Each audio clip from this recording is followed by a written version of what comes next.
Shortly before the death of Louis XIV, or as some say in 1708, Law proposed a scheme of finance to Desmarais, the comptroller. Louis is reported to have inquired whether the projector were a Catholic, and on being answered in the negative, to have declined having anything to do with him. It was after these reports that he visited Italy. His mind being still occupied with schemes of France, he proposed to Victor Amadis, Duke of Savoy, to establish his land bank in that country.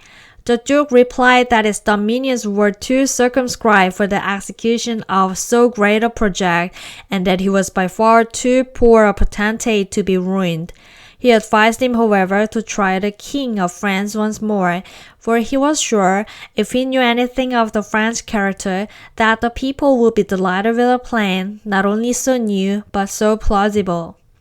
Louis XIV died in 1715, and the heir to the throne being an infant only 7 years of age, the Duke of Orleans assumed the reins of government as regent during his minority. Law now found himself in a more favorable position.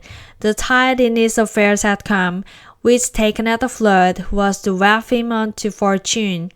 The regent was his friend, already acquainted with his theory and pretensions, and inclined, moreover, to aid him in any efforts to restore the wounded credit of France, bowed down to the earth by the extravagance of the long reign of Louis XIV.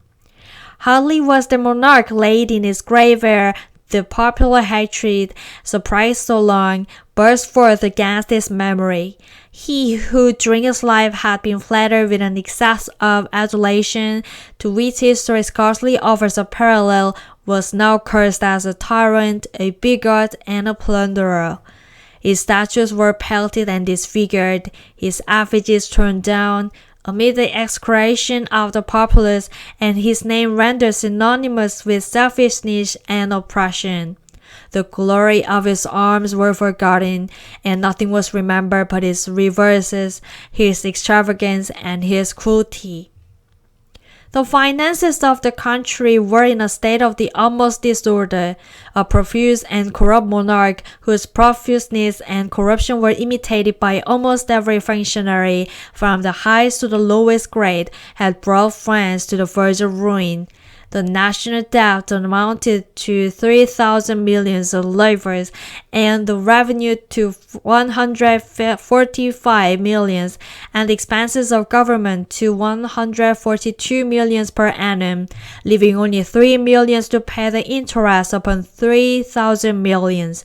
The first care of the regime was to discover a remedy for an evil of such magnitude, and a council was early summoned to take the matter into consideration. The Duc de Saint-Simon was of opinion that nothing could save the country from revolution but a remedy at once bold and dangerous. He advised the regent to convoke the States General and declare national bankruptcy. The Duke de Noailles, a man of accommodating principles, an accomplished courtier, and totally averse from giving himself any trouble or annoyance that ingenuity could escape from, opposed the project of Saint-Simon with all his influence. We represented the expedient as alike dishonest and ruinous.